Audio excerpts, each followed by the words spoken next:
تو اللہ تعالیٰ نے اسی لیے اس کا ریوارڈ پھر اتنا بڑا رکھا ہے۔ کیا ریوارڈ ہوگا اس کا روزے قیامت؟ دو ریوارڈ ہوں گے۔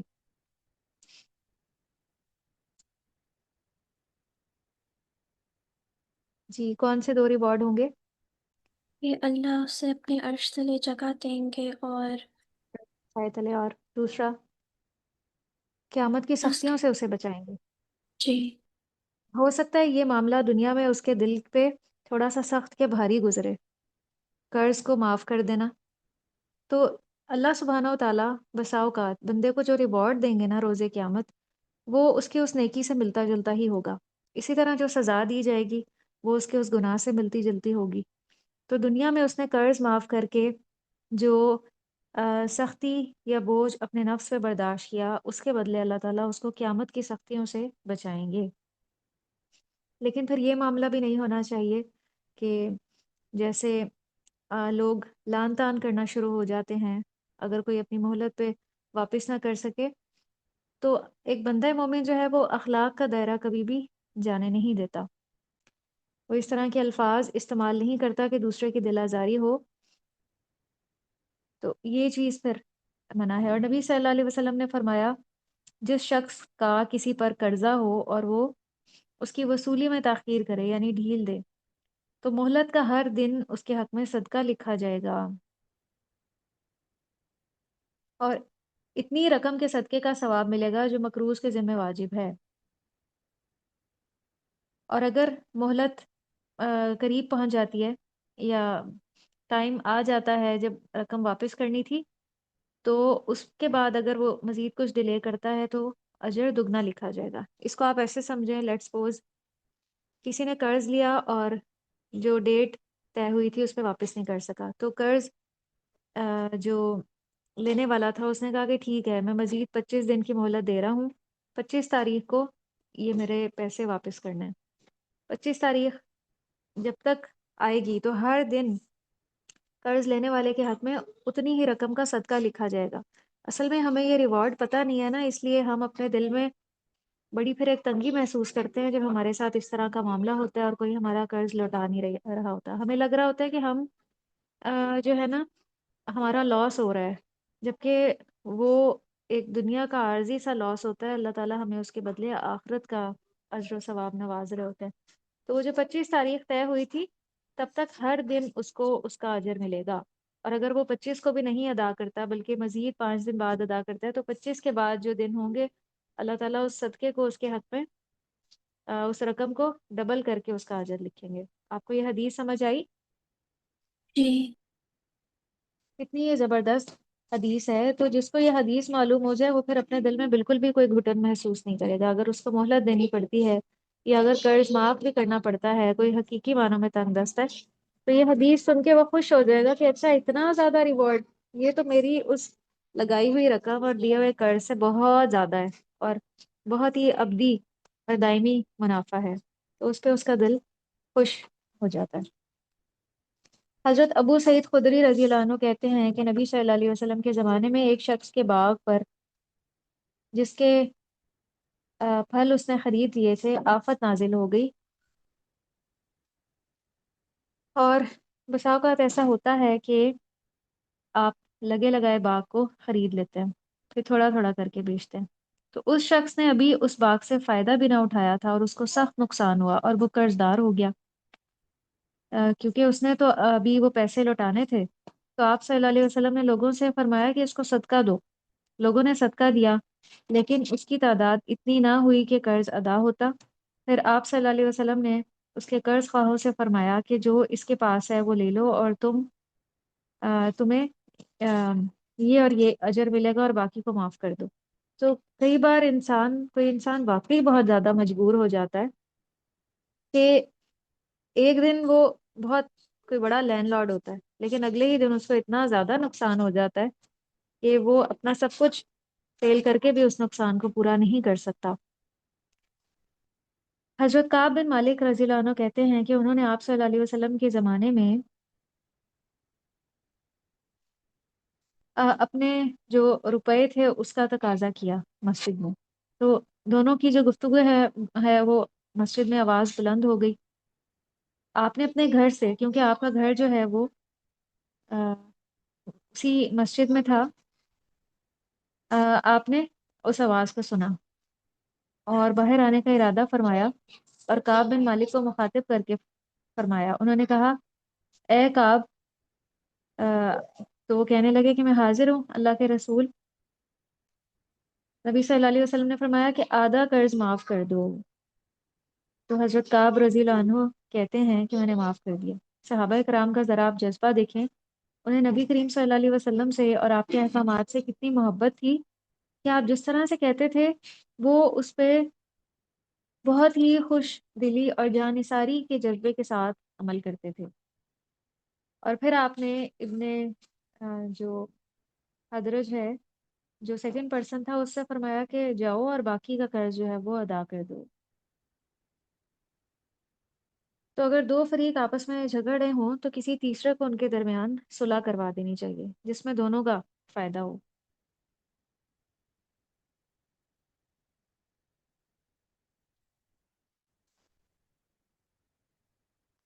ایک بار حضرت معاذ رضی اللہ عنہ نے نبی صلی اللہ علیہ وسلم سے اپنے اوپر قرض کی شکایت کی، تو آپ نے انہیں ایک دعا بھی سکھائی دی کہ یہ دعا پڑھا کرو، اس سے قرض کی ادائیگی جو ہے نا وہ بہت آسان ہو جائے گی۔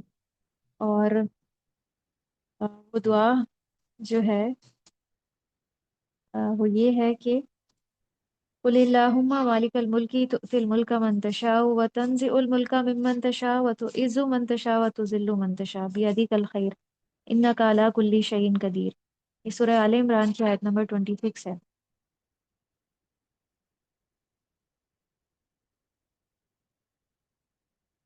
پھر ایک اور دعا، اللہم اغننی من الفقر واقضی عن الدین، کہ اے اللہ مجھے فقر سے دور کر دیں اور میرے قرض کو ادا فرما دیں۔ اسی طرح ایک اور دعا بھی ہے، اللہم اکفنی بحلالک عن حرامک واغننی بفضلک عمن سواک۔ میں نے آپ کو قرآنی اور مسنون دعائیں سینڈ کی تھی بک۔ جی یہ دعا سیکنڈ والی جو ہے نا یہ اس میں ہے۔ اگر کوئی قرض میں مبتلا ہو اور وہ اس کو ادا نہ کر پا رہا ہو تو اس کو یہ دعا کرنی چاہیے، تو اللہ تعالیٰ اس کو اپنے فضل سے نوازیں گے اور وہ اس قابل ہو جائے گا کہ اپنا قرض ادا کر سکے۔ پھر آیت نمبر 281 کو دیکھیں،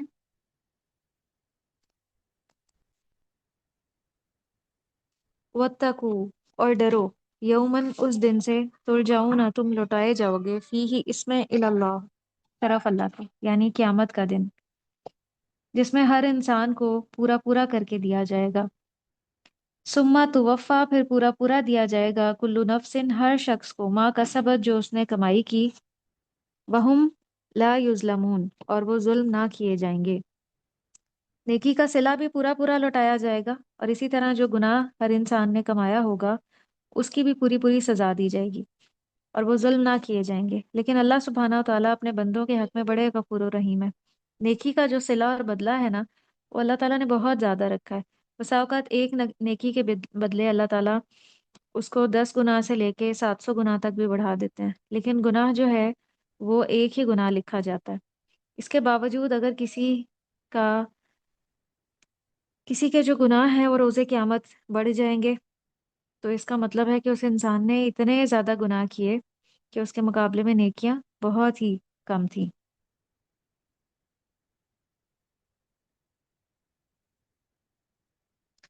یہاں پہ پیچھے سود کی آیات گزری ہیں، تو سود کی ممانعت پہ کچھ احادیث میں چاہوں گی یہاں پہ کوٹ کرنا۔ ایک صحیح مسلم کی حدیث ہے، کیونکہ سود لینا جو ہے وہ بہت بڑا گناہ ہے۔ تو صحیح مسلم کی ایک حدیث ہے، نبی صلی اللہ علیہ وسلم نے سود کھانے والے پر، سود دینے والے پر اور گواہوں پر لعنت فرمائی ہے، اور فرمایا کہ وہ سب برابر ہیں اس کام میں۔ تو اس لیے جو ہے ہم جس دور سے گزر رہے ہیں، لوگ اس فعل کو بہت ہی عام سمجھتے ہیں اور اس کی کراہت کو وہ فیل نہیں کرتے۔ جس انسان کے اوپر اللہ کی لعنت ہو، وہ چاہے سود کے ذریعے مال کے ڈھیروں ڈھیر اکٹھے کر لے، لیکن جس پہ اللہ کی لعنت ہو گئی تو وہ ہر خیر سے محروم ہے۔ حضرت ابو ہریرہ رضی اللہ عنہ کہتے ہیں نبی صلی اللہ علیہ وسلم نے فرمایا، معراج کی رات میرا گزر ایک قوم پر ہوا جن کے پیٹ جو ہے نا وہ گھڑوں کی مانند تھے، جیسے پانی والا گھڑا ہوتا ہے نا، پہلے پائے جاتے تھے، اب تو لوگ یہ استعمال نہیں کرتے۔ اس زمانے میں چونکہ تھے اسی لیے یہ ٹرم استعمال کی گئی ہے۔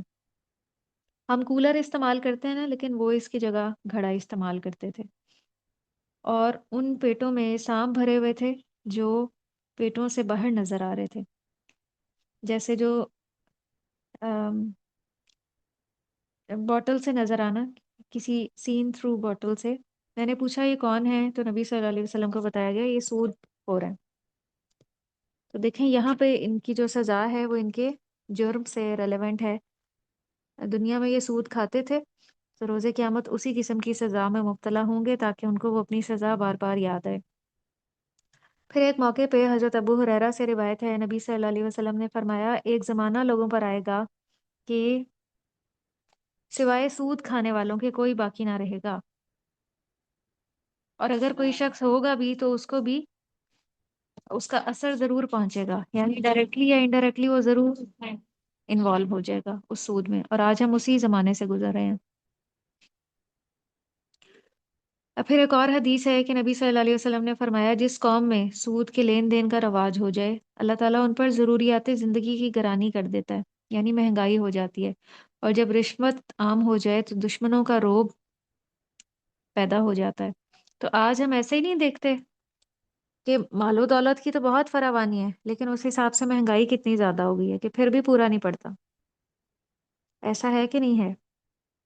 جی جتنا زیادہ ہم ان چیزوں میں انوالو ہو رہے ہیں اتنی مہنگائی بھی اس طرح سے بڑھتی جا رہی ہے۔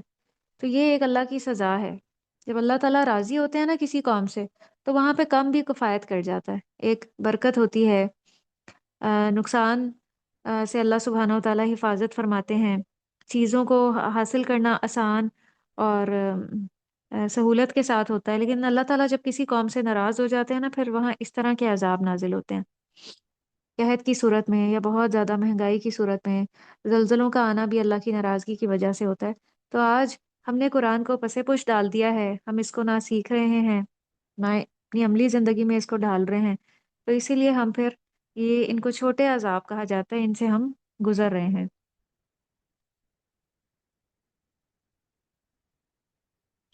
پھر ایک موقع پہ آپ صلی اللہ علیہ وسلم نے فرمایا کہ 7 ہلاک کرنے والی چیزوں سے بچو۔ نمبر 1،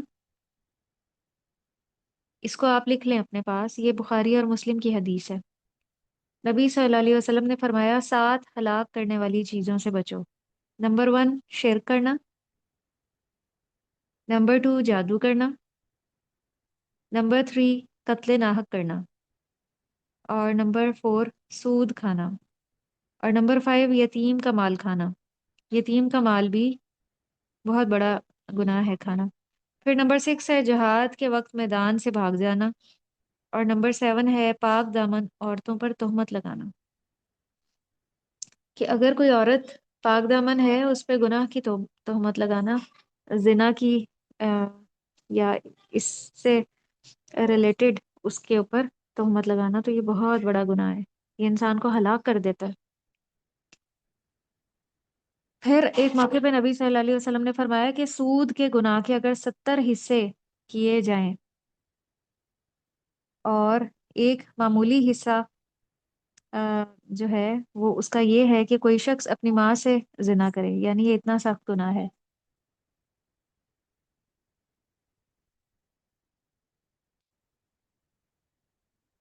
یہ آیات آپ کو کلیئر ہے؟ جی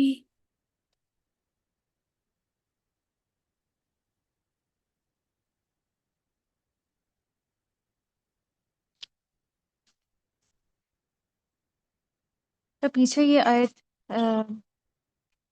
گزری تھی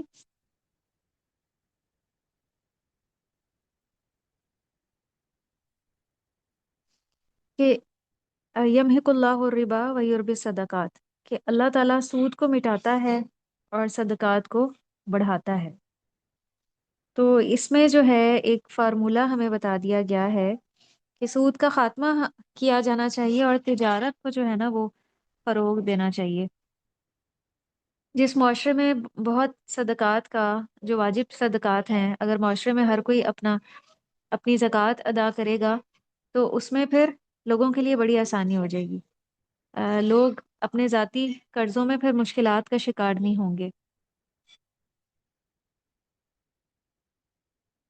اچھا، کچھ لوگ یہ عذر پیش کرتے ہیں، وجہ بتاتے ہیں کہ سود لینے والا اور دینے والا باہم رضامند ہوتے ہیں، تو جو کام آپس کی رضامندی سے کیا جائے اس میں کیا فرق پڑتا ہے؟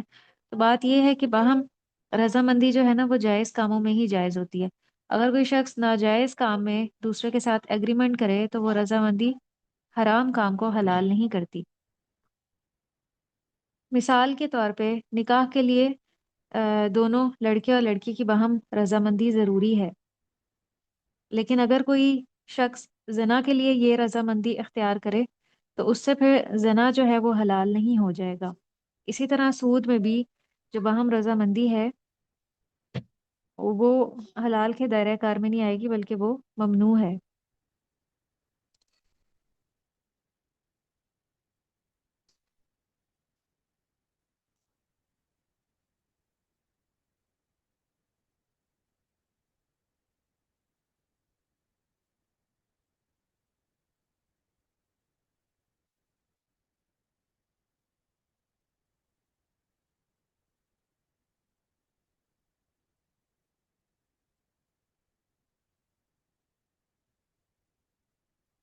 یہاں تک آپ کو کلیئر ہے؟ جی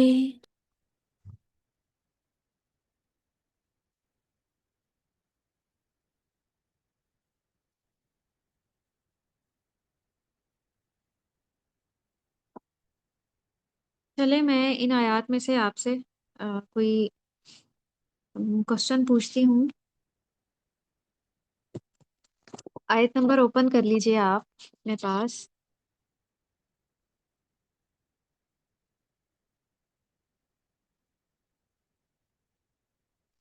275۔ 275 میں بتائیں کہ ربا سے کیا مراد ہے؟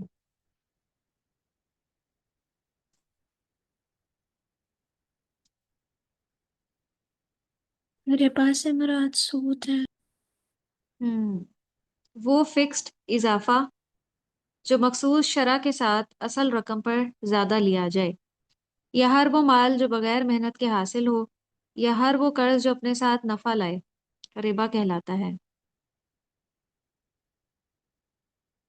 تو آپ کو یہ یاد ہونا چاہیے کہ اگر کوئی آپ سے پوچھے کہ قرآن میں سود کا حکم کہاں پہ آیا ہے تو آپ بتائیں کہ سورہ البقرہ کی آیت نمبر 75 میں۔ ربا کی حرمت احادیث کی روشنی میں بتائیں، کوئی ایک حدیث بتا دیں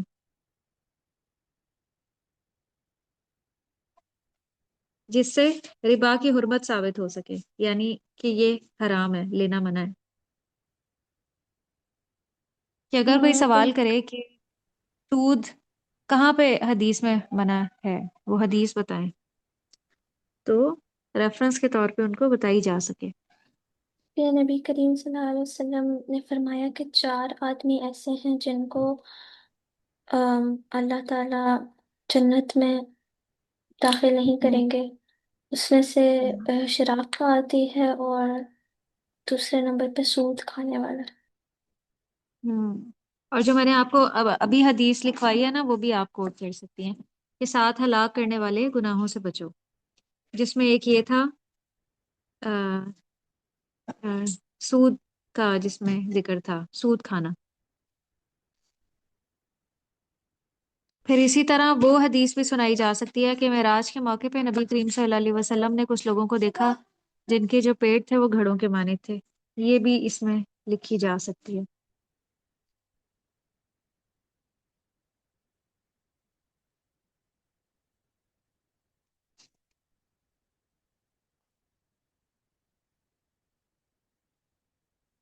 آیت نمبر 276 سے بتائیں کہ اللہ تعالیٰ کس کو پسند نہیں کرتے؟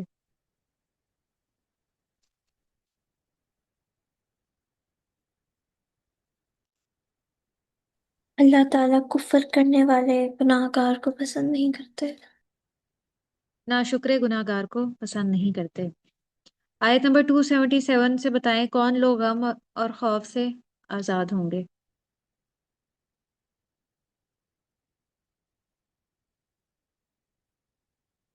جو لوگ آیت نمبر ٹو، نیک عمل کریں گے، نماز قائم کریں گے، زکوٰۃ ادا کریں گے،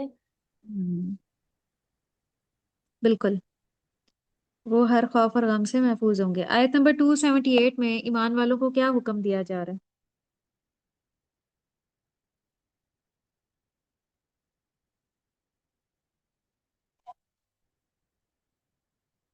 ان کو یہ حکم دیا جا رہا ہے کہ وہ سود سے گریز کریں، سود لینے اور سود دینے سے۔ سب سے پہلے تو اللہ کا تقوی اختیار کرنے کا حکم دیا جا رہا ہے، اور پھر اس کے بعد یہ کہ سود میں سے جو باقی ہے اس کو چھوڑ دیا جائے اور صرف اپنا اصل مال واپس لے لیا جائے، یعنی سود چھوڑ دیا جائے۔ اگر کسی کو قرض دیا بھی ہے اور وہ لوٹا رہا ہے ہمیں، تو اگر جو وہ ایکسٹرا لوٹا رہا ہے سود، اس کو کہے کہ یہ تمہارا معاف ہے اور بس اپنی اصل رقم رکھ لی جائے، یہ ہے اس کام سے توبہ۔ آیت 279، جو لوگ جانتے بوجھتے سود کا لین دین نہیں چھوڑتے ان کے لیے اس آیت میں کیا وعید ہے؟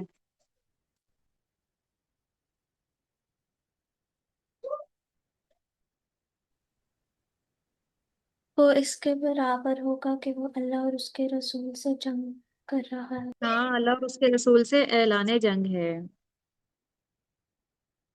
آیت نمبر 280 میں قرض کے بارے میں اس آیت میں کون سی تین اہم باتیں پتہ چلتی ہیں؟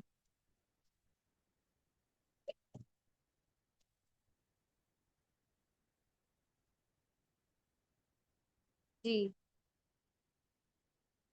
کہ اگر آ، اس نے پہلی قرض بات تو یہی واپس پتہ دینا ہو تو چلتی اس ہے۔ کو مہلت دے دینی چاہیے، ہاں، مہلت دے دینی چاہیے، اور پھر اور اگر وہ نہیں دے سکتا تب بھی تو قرض معاف کر دینا چاہیے، ان کے صدقہ اور کر دینا سب چاہیے۔ سے پہلی یہ ہے کہ اگر کوئی ضرورت مند قرض مانگے تو خوشی سے دینا چاہیے، احسان نہیں جتانا چاہیے، نہیں تو اس سے بھی نیکی ضائع ہو جاتی ہے۔ کہ اگر ہم نے کسی کو قرض بھی دیا ہے اور ہم اس کو بار بار احسان بھی جتائی جا رہے ہیں کہ دیکھو میں نے تو تمہارے اتنے معاملات آسان کیے، تمہیں قرض دیا، ایسے کیا میں نے، تو ایسے وہ نیکی ضائع ہو جاتی ہے۔ قرض دینا ہے کسی کو تو پھر اس دوبارہ احسان نہیں اس پہ جتانا، یہ پھر غلط ہو جائے گا معاملہ۔ آئے 281 میں کس سے ڈرنے کا کہا جا رہا ہے اور اس دن کیا ہوگا؟ اس دن سے ڈرنے کا کہا جا رہا ہے جب ہم اللہ کی طرف لوٹیں گے، یعنی کہ قیامت کا دن، ہوں، اور اور اس دن ہر کیا؟ کسی سے اس کا حساب لیا جائے گا جو اس نے اعمال کیے ہوں گے۔ اس دن پورا پورا لوٹایا جائے گا، ہر شخص کو اس کی کمائی کا پورا پورا بدلہ ملے گا اور کسی پہ ظلم نہیں کیا جائے گا۔ تو اللہ سے دعا ہے کہ اللہ تعالیٰ ہمیں اس دنیا میں رہتے ہوئے اس کی سمجھ بوجھ عطا فرمائے، اور ہمیں وہ اعمال کرنے کی توفیق عطا فرمائے جو اللہ کو راضی کرنے والے ہیں، ان گناہوں سے بچائیں جو اللہ کو ناراض کرتے ہیں، تاکہ روز قیامت ہم اپنے رب کا قرب پا سکیں اور اللہ تعالیٰ ہم سے راضی ہوں۔ آج کے لیے بس اتنا ہی، وآخر دعوانا ان الحمد للہ رب العالمین۔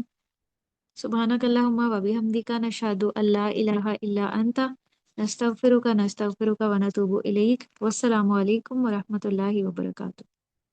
وعلیکم السلام۔